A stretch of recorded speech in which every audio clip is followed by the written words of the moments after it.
Aloha, thank you for watching Baha'i World TV. Here are your headlines for February 2010. January 31st, 2010. Baha'is condemn lack of due process at trial in Iran. The Baha'i international community has issued a statement condemning the trial of 16 individuals in Iran yesterday as, quote, a violation of all internationally accepted standards of legal due process. The statement highlights the lack of proper legal representation for the defendants and the use of unreliable confessions in the trial. February 2, 2010.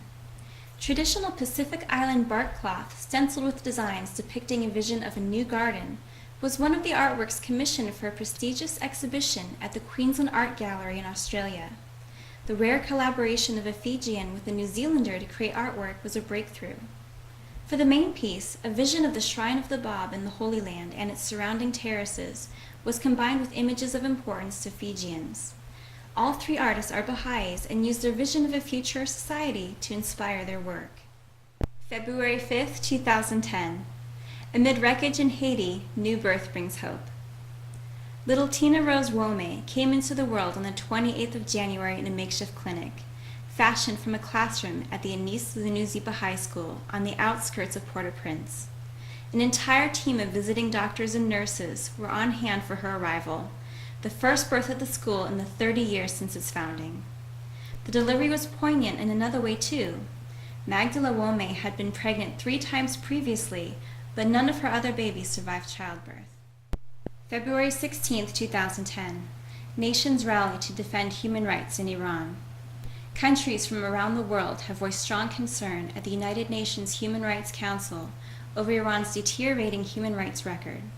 In speeches yesterday and in documents filed with the Council, nations and human rights groups describe the degree to which Iran has failed to live up to its obligations under international human rights law. February 16, 2010. The Baha'i international community said in a statement to the 48th United Nations Commission for Social Development that it was offering its experience in the decision-making method of consultation used by Baha'i communities around the world. Ming H. Chong of Singapore read a summary of the Baha'i statement entitled Transforming Collective Deliberations, Valuing Unity and Justice.